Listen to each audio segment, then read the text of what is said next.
नमस्कार, जय महाराष्ट्र। मुंबईमधून अतिशय महत्त्वाची बातमी। विधानसभेच्या निवडणुकीचा निकाल लागला।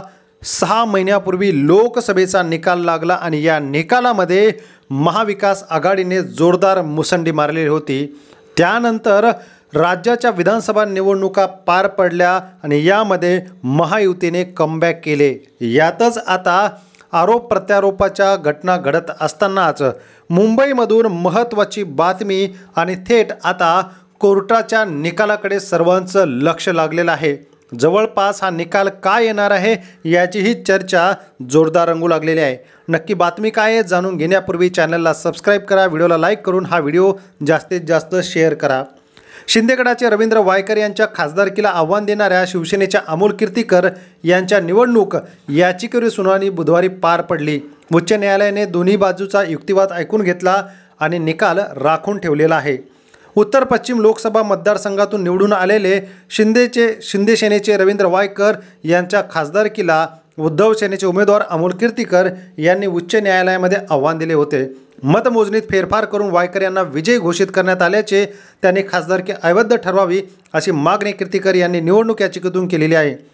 बुधवारी या याचिकेची न्यायमूर्ती संदीप मारणे यांच्यापुढे सुनावणी पूर्ण झाली।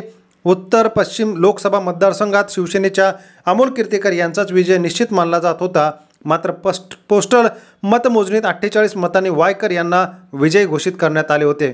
वायकर यांना 4,52,744 मते तर कीर्तीकर यांना 4,52,596 मते। यामध्ये टेंडर मतदानाचा झोल झाल्याचा आरोप केला जातोय। आपल्या नावे आधीच मतदान केल्याचे लक्षात आल्यास मतदाराला पुन्हा मतदान करता येते अशी 333 मते या टेंडर वोटिंगमध्ये झाली। त्यातील 120 मते मोजलीच गेली नाही। याबाबत निवडणूक अधिकाऱ्यांना विनंती करूनही ही मतं मोजली नाही असा आरोप आणि दावा कीर्तीकर यांचे वकील प्रदीप पाटील यांनी केला। मात्र सर्व टेंडर मते वायकरांना मिळाल्याचा ठोस पुरावा नसल्याचा युक्तिवाद ॲडव्होकेट अनिल साखरे यांनी केला। न्यायालयाने अनिल साखरे आणि पाटील यांचा दावा ऐकल्यानंतर निकाल आता राखून ठेवलेला आहे। या ठिकाणी केवळ 48 मतांनी पराभूत झालेले या ठिकाणी कीर्तीकर पुन्हा विजयाच्या उंबरठ्यावरती येऊन ठेपल्याची चर्चा सध्या जोरदार रंगू लागलेली आहे।